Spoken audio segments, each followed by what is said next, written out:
네, 반갑습니다, 형제자매님들. 우리가 32장 금송아지 사건에 대한 말씀을 지난주까지 살펴봤고, 그 금송아지 사건에 대해서 모세가 그 금송아지를 가루를 내서 다 백성들에게 마시게까지 하고, 또 그들 중에서 악한 자들을 3,000명을 이렇게 죽이는 어떤 그런 사건들을 우리가 봤습니다. 이렇게 모세가 조치를 취한 다음에 다시 하나님의 산에 올라서 하나님을 뵙고 용서를 이렇게 구하는 장면까지가 지난주에 어떤 말씀이었고, 오늘은 그에 대해서 이제 하나님께서 이제 모세에 대한 어떤 응답으로서 1차적으로 이렇게 내용들을 보면 온전히 하나님께서 이 모세의 어떤 그런 강구를 들어주시는 어떤 모양보다는 뭔가 아직까지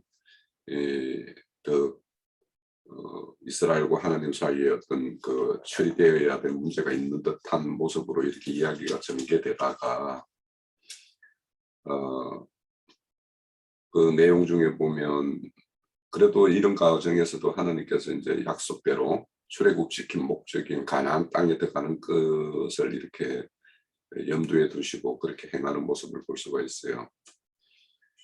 그리고는 이제 오늘 우리가 볼 말씀은 이제 해막을 별도로, 성막이 아니죠. 지금 성막이 지어지기 전이죠. 지금. 그러니까 이 해막은 아주 임시적인 어떤 해막이에요.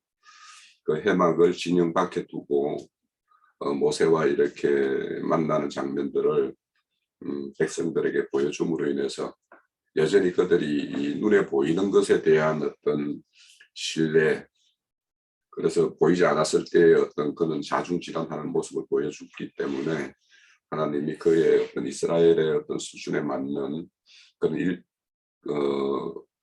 긴급 조치를 취한 것이 지금 이 진영 밖에 해막을 두시는 것으로 이렇게 보여져요. 그래서 오늘 이런 말씀들을 가지고 오늘 좀 나누기를 원합니다. 오늘은 1절에서 12절까지 좀 이렇게 먼저 좀 살펴보고 또 내주의 마지막을 이렇게 살펴보는 33장을 마치고자 합니다. 자, 우선 33장의 말씀에 대해서 우리 형제자매님들이 한 주간 또 이렇게 가졌던 묵상의 내용들을 이렇게 한번 풀어주시죠. 오늘 저희 집에 무슨 작은 공사가 조금 많은 게 있어가지고 혹시 이제 좀 시끄러울까 조금 염려가 되는데 좀 감안하시고요. 자, 예, 기령전이.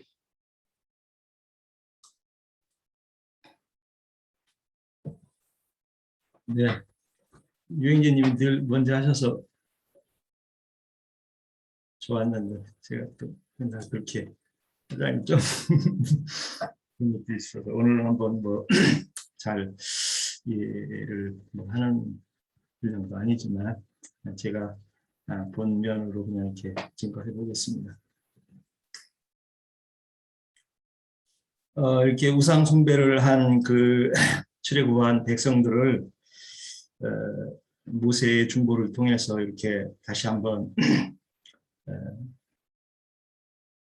진행하고자 하는 그런 데리고자 하는 그 이스라엘 백성들이 그 자세를 다시 한번 여기서 이렇게 보게 됩니다.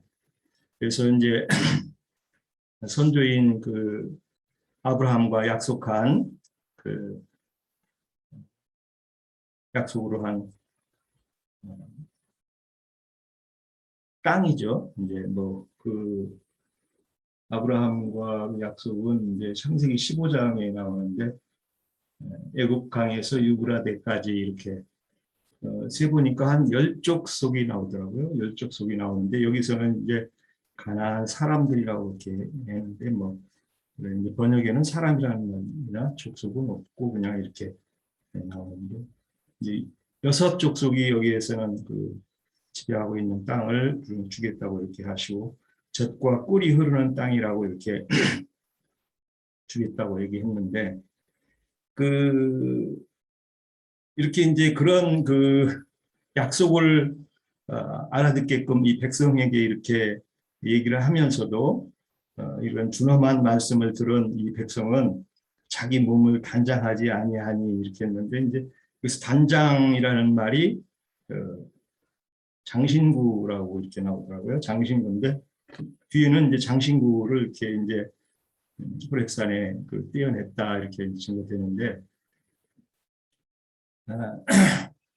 여기서 이제 슬퍼한 한 사람도 자기 몸을 단장하지 아니하였다 하는 건데 이제 어떤 자세가 하나님의 말씀을 들을 자세가 되어 있지 않다 이제 저는 이렇게 보는 입장이죠. 그래서 우리가 어떤 이제 주님이 마태복음에서도 그 5장이죠. 산상수훈을 할 때 심령이 가난한 자와 애통하는 자는 복이 있나니 이렇게 이제 말씀을 증거를 하셨는데 우리가 그 주님의 말씀을 듣고 그 심중에 아담의 범죄로부터 우리 있는 이 질성들을 발견하고 진리를 딱 거부하는 이런 마음들이 심령이 가난하고 애통을 해야 그 말씀이 이해할 수 있고 정말 하나님 말씀이 무엇을 말하고자 하는지를 이해할 수 있다는 걸로 이렇게 이해할 수 있죠. 근데 이 백성들은 어떤 그 세상적인 그런 관념이 깨어지지 않다 보니까 그 약속의 말씀을 이렇게 주는데도 준엄한 말씀을 듣기도 이렇게 슬퍼하거나 슬퍼야 한 사람도 몸을 단장하지 않았다는 것은 그 말하는 바를 이해를 주님이 말씀하시는 이해를 두는 게 아니라 어떤 그 자기 그 개념에 이렇게 추구하는 것들로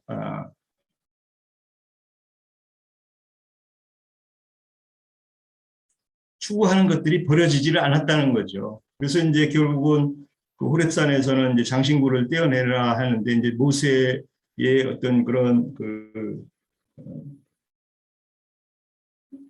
경고를 듣고 마지못해 이제 그 장신구를 떼어내는 이런 그 백성들을 보게 되죠. 그러니까 하나님의 말씀을 들을 때 우리가 정말 심령이 가난하고 좋은 밭으로 예표된 그런 것이 이루어지는 거듭난 마음이 이제 요구되는 건데 하나님 말씀 안에서는 이런 자세들이 참 중요하다고 봅니다. 우리가 그래서 베냐민이나 이렇게 뭐 5그릇의 밥을 먹었다고 하는 것은 그 하나님의 말씀을 정말 가감없이 잘 듣고 또 말씀 안에서 얘기하고자 하는 뜻이 무엇인지를 잘 새기는 이런 자세들이 정말 요구되죠. 그래서 우리 요엘서 2장 12절에 같은 데 보면 금식하며 애통하는 자는 요엘서 2장 12절을 한번 볼까요? 네.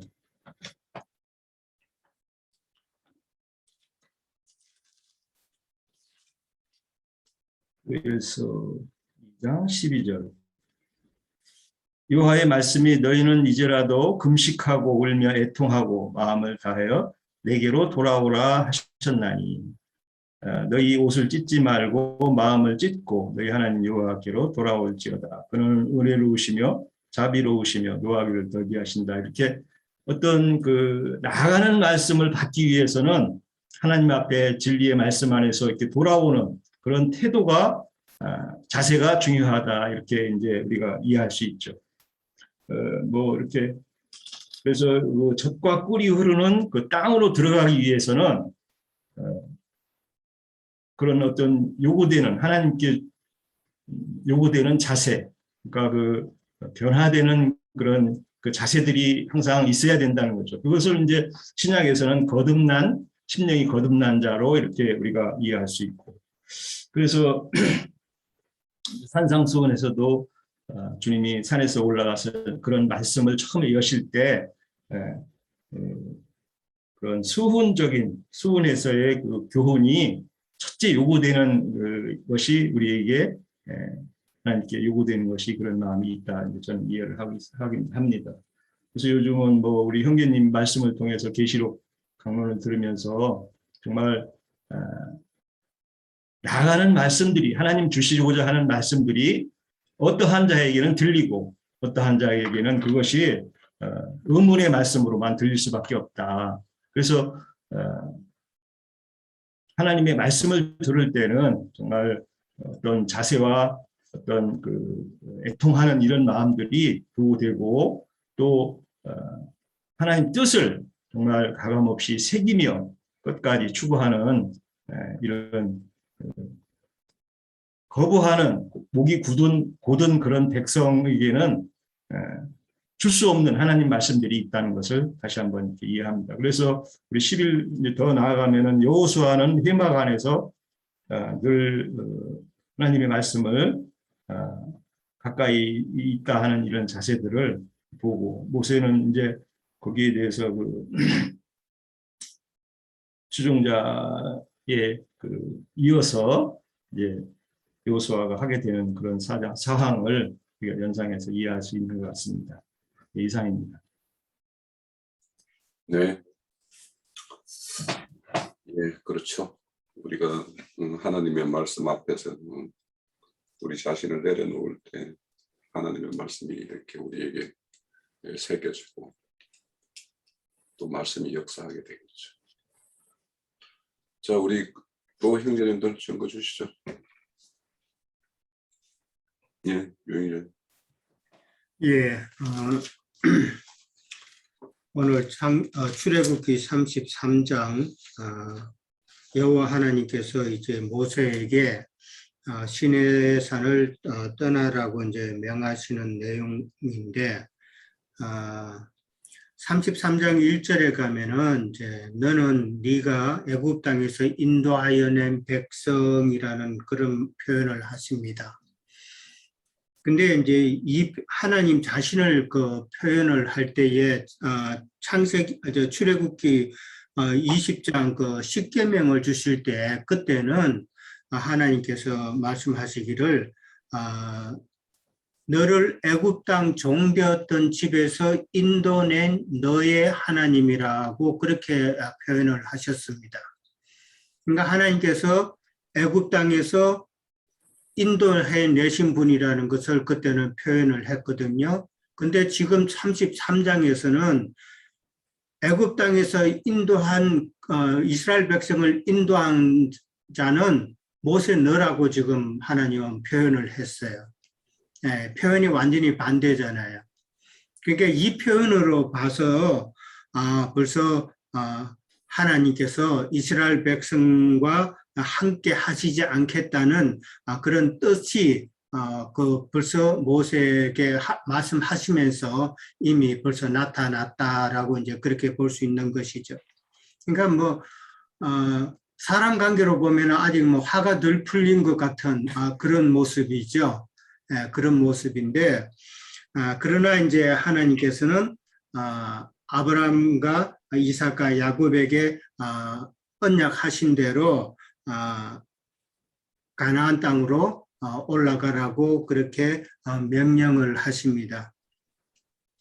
그것은 이제 이스라엘 백성들이 우상 숭배로 인해서 하나님과의 관계에서 좀 훼손된 그런 게 있지만은 그러나 하나님은 언제나 그 아브라함과 이삭과 야곱에게 하신 그 언약은 반드시 지키신다는 그 신실하신 하나님을 우리는 또 볼 수가 있는 것이죠. 그리고 이제 2절에 가서 이제 사자를 너보다 앞서 보내어 그 지금 오늘 저 본문에는 6 가나안 족속이 나오죠. 가나안 족속을 다 쫓아내고 젖과 꿀이 흐르는 땅으로 올라가게 이르게 한다라고 그렇게 이야기를 하셨습니다. 자, 여기서 이제 사자는 저는 이제 전쟁의 신이신 그리스도 예수라고 이제 그렇게 이제 보는 것이죠. 그리고 이제 나는 너희와 함께 하지 않겠다라고 이제 하나님은 말씀을 하십니다. 네, 이 말씀 가운데서는 이제 우리가 하나님은 어떠하신 분이다라는 것을 우리는 알 수가 있는 것이죠. 지금까지 이스라엘 백성이 했는 것처럼 우상을 숭배하고 그다음에 세상 신에 사로잡힌 자들은 하나님께서는 싫어하시고 엄히 다루신다는 그런 것을 이제 생각해 볼 수가 있는 것이죠. 근데 이제 여기서 이제 하나님께서 너희와 함께 하지 않겠다라고 그렇게 말씀을 하셨는데 저는 이게 조금 좀 다른 각도에서 좀 보이거든요. 하나님께서 지금 이스라엘 백성을 시내산에까지 이제 인도를 하셨어요.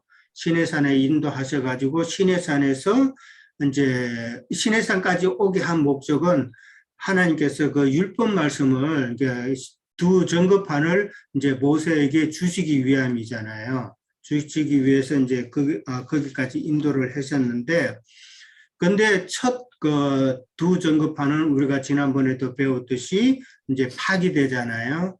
파기되고 그다음에 이제 다음 장 34장에 가면은 이제 두 번째 돌판을 이제 모세에게 주시는 내용이 나옵니다. 이게 두 번째 돌판은 첫 번째 그 돌판은 이제 율법 말씀을 상징하는 것이지만은 두 번째 그 돌판은 새 언약을 상징하잖아요. 그러니까 그리스도의 언약이죠. 이게 요거를 생각해 보면은 왜 하나님께서 이스라엘 백성들과 함께 하실 수 없다고 표현을 하셨나라는 것이 조금 감이 잡히죠. 그러니까 지금까지는 이제 구약의 그 하나님을 상징하는 것이잖아요. 그리고 이제부터 이제 이스라엘 백성이 시내산에서 이제 떠나서 이제 행군을 하는 그 과정은 혼의 구원을 이루는 과정이라고 이제 보는 것이죠. 혼의 구원을 이루는 그 과정을 이라고 생각해 보면은 그 과정에서 우리와 함께 하실 분은 사자로 표현이 된 그리스도의 영이 아닌가, 그렇게 이제 저는 생각이 되어지거든요. 그러니까 그 여섯 족속이 나왔지만은 그 여섯 족속은 우리가 혼의 구원을 이루면서 싸워야 할 대적이다라고 이제 저는 이제 그렇게 생각이 되어집니다. 그 다음에 이제 4절에 보면은 백성이 그 준엄한 말씀을 듣고 슬퍼하면서 자기의 몸을 단장하지 않았다라고 그랬거든요. 여기서 백성들이 슬퍼했다는 이 말은 이 두려움 때문이죠.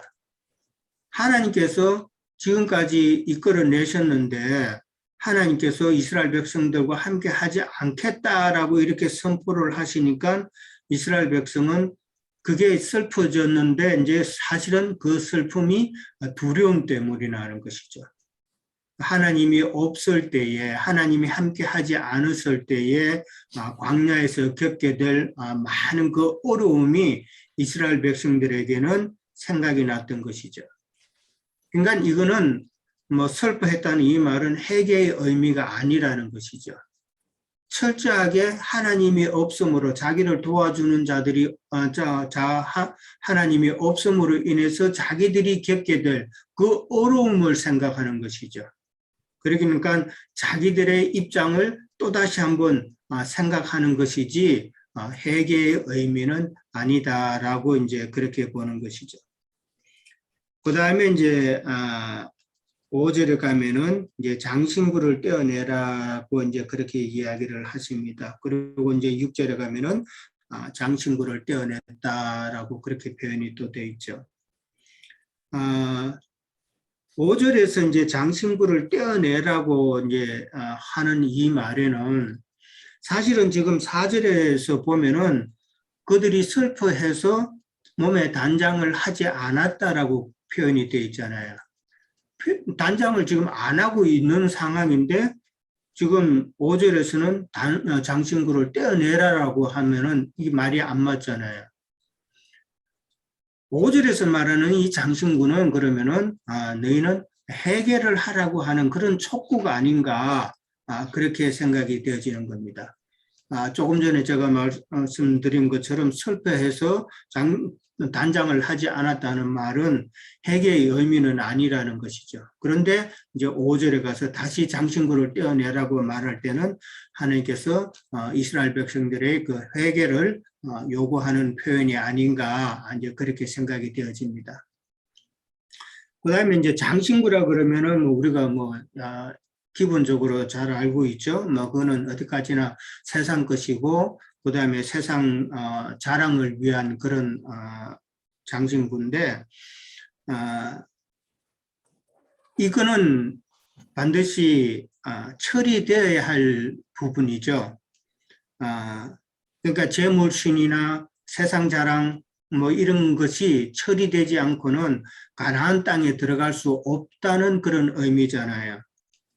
우리가 잘 아는 그 내용이 또 한 번 있죠. 창세기 35장에 가면은 야곱이 이제 베델은 하나님의 집이잖아요. 올라가면서 모든 그 이방 신과 그 족속 자기 그 권속들의 귀에 있는 귀고리를 다 받아서 세겜 상수리 나무 아래에 묻은 그 내용을 우리는 잘 압니다. 지금 이스라엘 백성들이 모든 장신구를 떼내고 가나안 땅으로 들어가는 그 내용과 그 다음에 야곱의 권속들이 모든 이방신과 장신구로 귀고리라고 표현되어 있어요. 귀고리를 떼내고 베델로 올라가는 그 내용이 똑같은 내용이죠.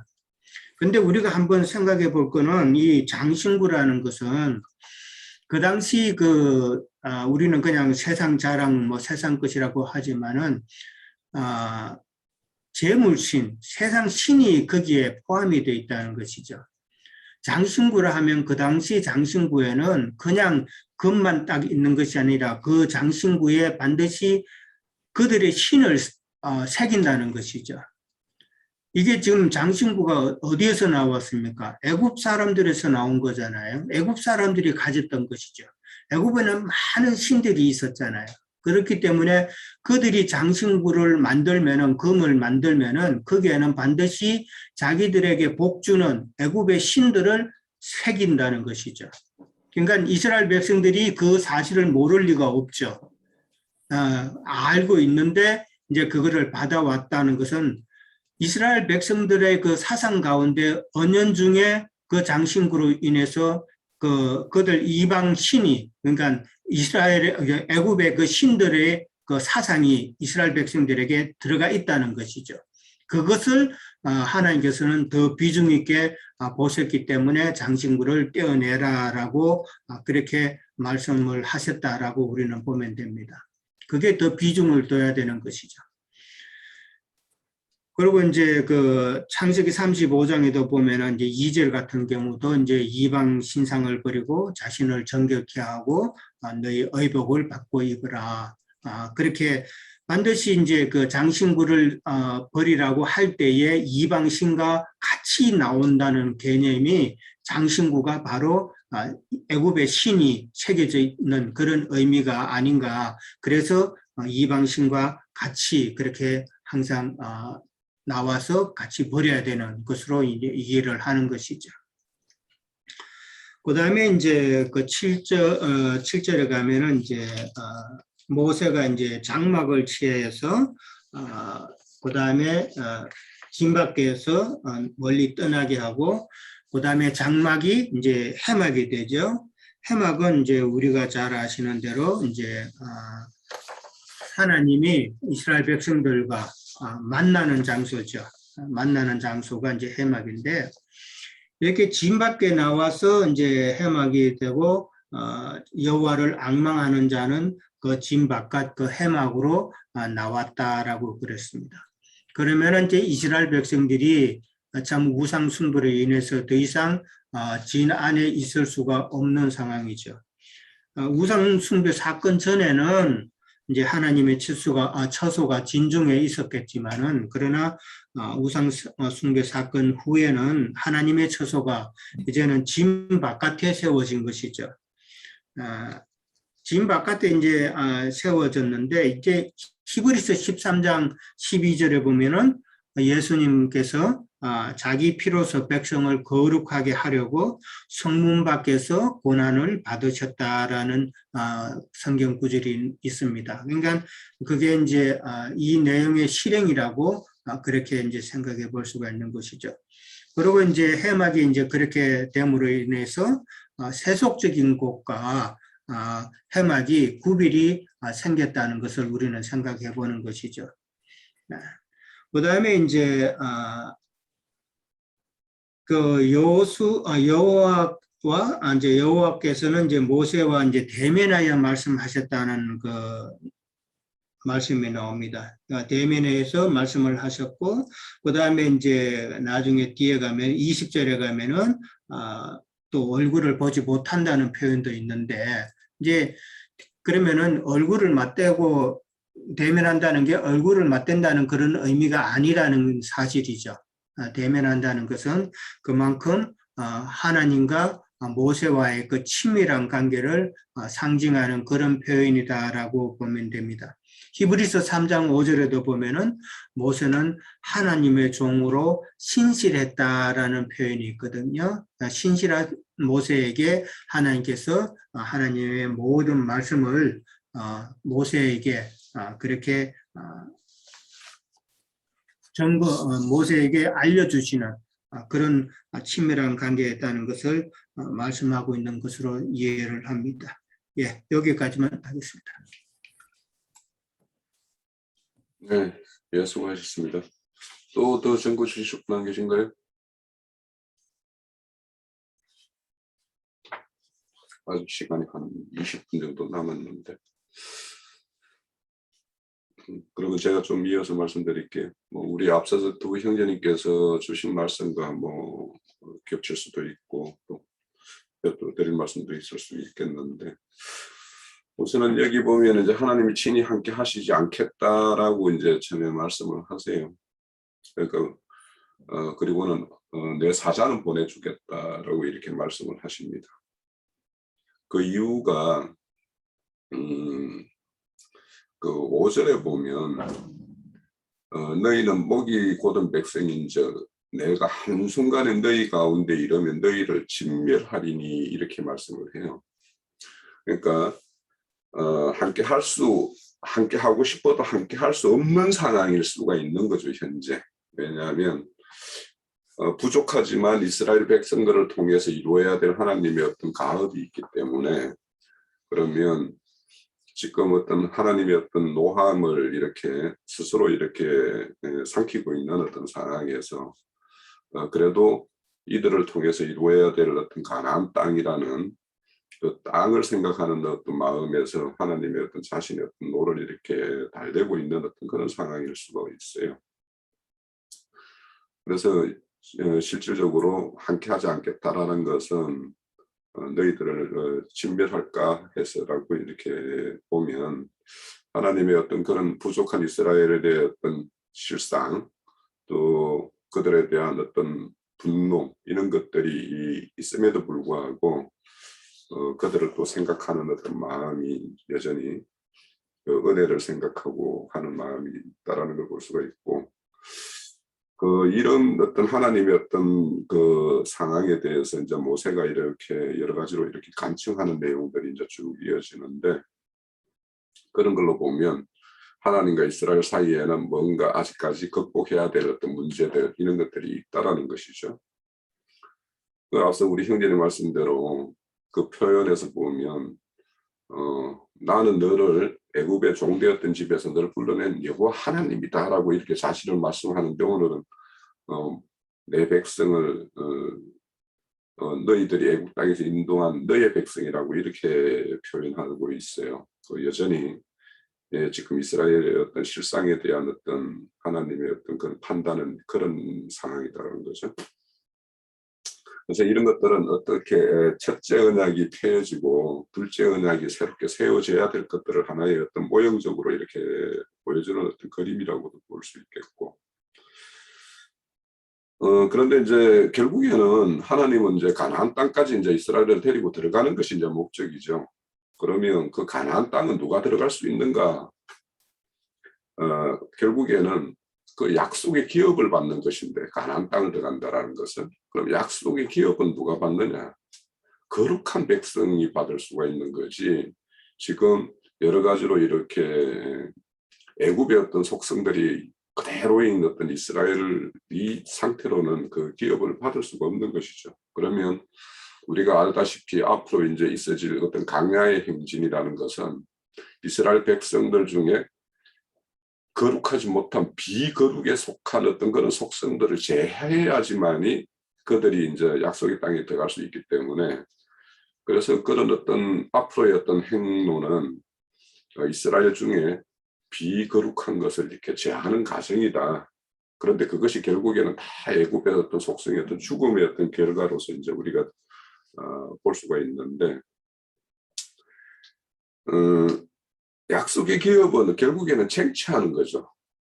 가면 이거는 쟁취하는 것인데 그 가나안 땅이라는 것은 우리가 이제 그 역사상으로는 어떤 특정한 지역의 어떤 땅으로 이렇게 표현되어 있지만 그거는 실상은 그리스도의 어떤 영에 의해서 통치되는 어떤 정신 세계의 어떤 참여자가 되는 거 아니겠습니까?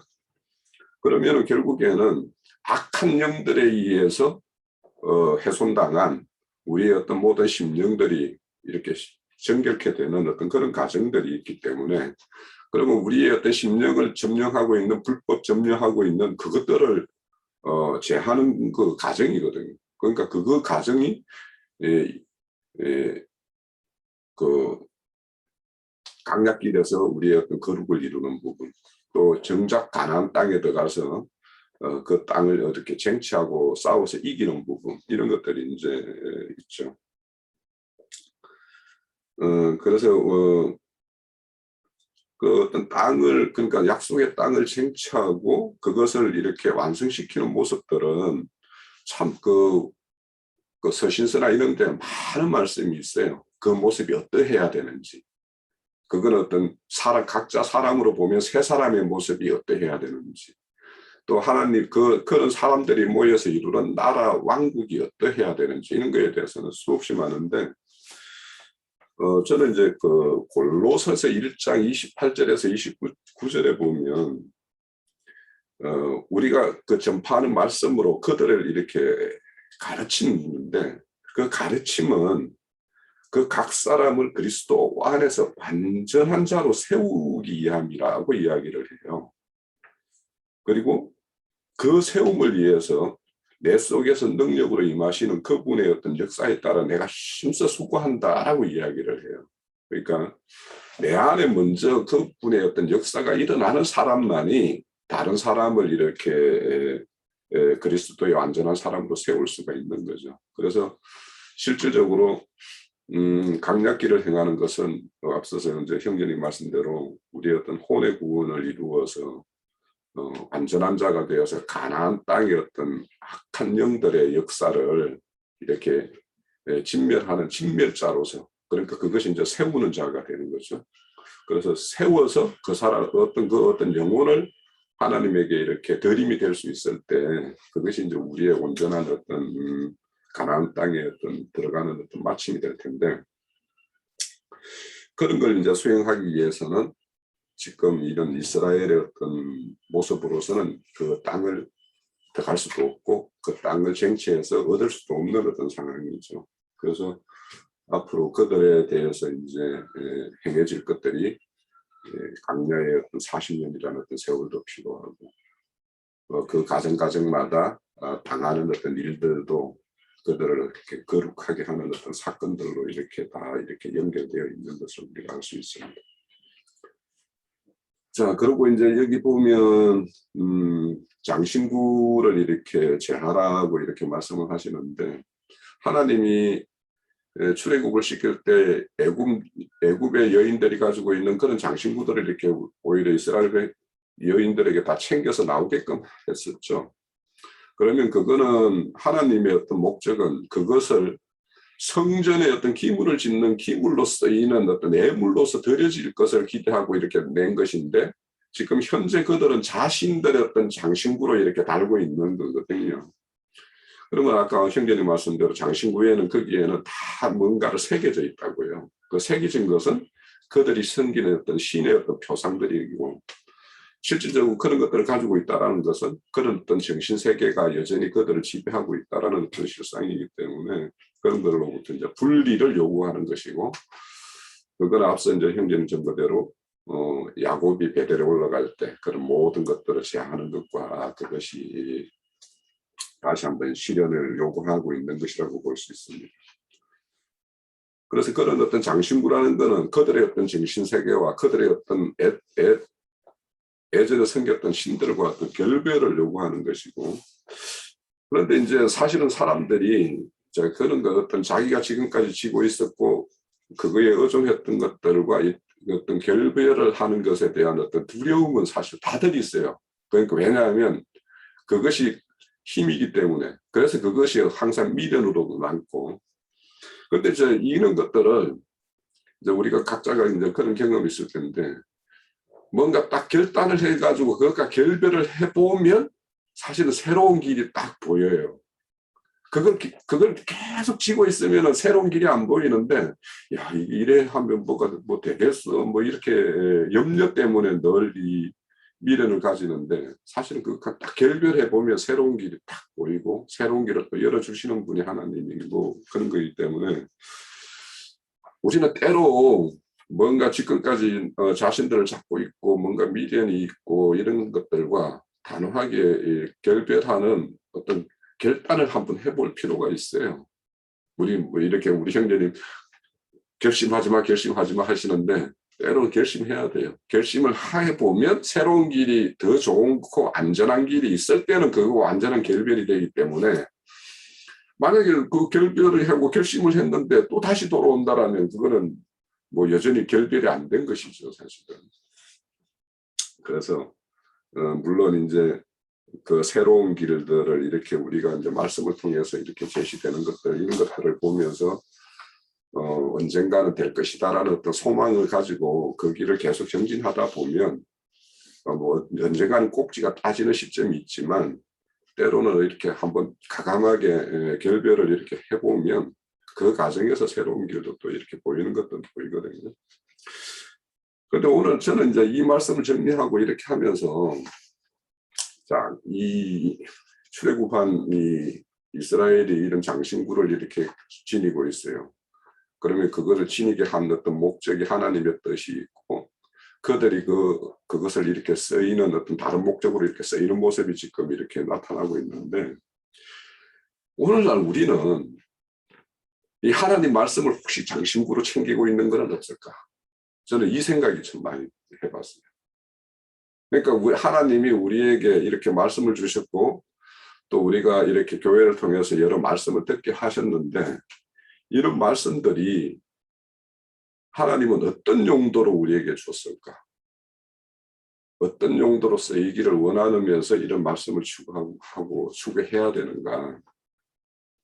이것이 혹시 장식품, 단장품, 내 개인의 단장품 이런 걸로 이렇게 오용되고 있지는 않는가 이런 것들에 대해서 이제 좀 생각을 해봤는데 우리는 우선은 이제 하나님의 말씀을 취하면은 우선은 내 자신의 어떤 그 구원을 이루는 말씀이 되어야 되겠죠. 우선은 그래야 되겠고 앞서서 이제 말씀드렸던 대로 그런 말씀을 의해서 자신이 어떤 새 사람이 되었을 때 다른 사람을 새 사람으로 세우는 일에 이렇게 할 수가 있기 때문에 그래서 어떤 그 말씀의 취함은 그 어떤 생명의 역사로서 자신의 어떤 그런 것이 전환되는 어떤 이런 역사가 반드시 일어나야 되는데 만약에 그렇지 않다라면 이게 우리는 장식품으로 하나님의 말씀을 남들에게 우리가 이 생의 자랑이라는 것은 뭐 세상의 물질적인 것, 세상적인 어떤 사람들이 바라보는 이것들만 이 생의 자랑일까? 잘못하면 말씀이 이 생에서 어떤 자랑으로 이렇게 치부되는 어떤 이런 일은 없을까? 이런 것들에 좀 생각이 되어졌어요. 자, 모세가 이렇게 해막을 이렇게 해막을 하나님께서 진영 밖에다 이렇게 둡니다. 이거는 지금 성막이 짓기 전이니까 이 해막은 성막이 지어지기까지 어떤 임시 처소가 되겠죠. 하나님이 모세를 만나는. 자, 이런 것은 여전히 눈에 보이는 것에 대한 어떤 신뢰, 눈에 보이지 않으면 금방 다른 길로, 곁길로 가는 어떤 이스라엘 실상을 우리가 이제 봤기 때문에 하나님이 그런 이스라엘에 대한 어떤 배려, 그리고 또 하나님이 만나는 장소가 지금 현 이스라엘의 어떤 실상, 그러니까 이미 마음이 부패하고 목이 곧은 자들이 거하는 이스라엘의 어떤 진영의 어떤 실상에는 함께 할 수 없음을 이렇게 보여주는 어떤 그림으로서 진영 밖에 이렇게 해막을 두시는 것으로 이렇게 볼 수가 있고, 또 하나님이나 하나님의 어떤 백성이라는 것은 거룩한 것으로 이렇게 반드시 구별되어야지만이 그들이 거할 처소가 된다라는 것도 이렇게 보여주는 것이라고 보여져요. 그래서 우리가 이제 많은 말씀을 듣는, 우리가 있는 곳에 뭔가, 우리가 있는 곳은 거룩한 곳이어야 되는데 그게 가증한 것, 멸망에 가증한 것이 있다라면 도망하라고 그러잖아요. 그러면 현재 우리의 어떤 모습들이, 또 우리 이 말씀을 듣는 어떤 그 사람들이 혹 자기가 속해 있는 어떤 그 곳이 이런 가정한 것들이 이렇게 서서 뭔가를 행세하는 곳이라면 그거와의 어떤 결별을 해야 되는데, 뭐 자신들이 거기에 있는 것이 가정한 것이라고 보면서 거기에 있는 사람은 없을 것이니까 참 문제죠. 그게 문제예요. 자, 그래서 여기 보면 또 구름 기둥이 있는 것을 보고 각자가 이렇게 장막에 가서 예배를 드리는 어떤 그런 모습을 이렇게 말씀하고 있어요.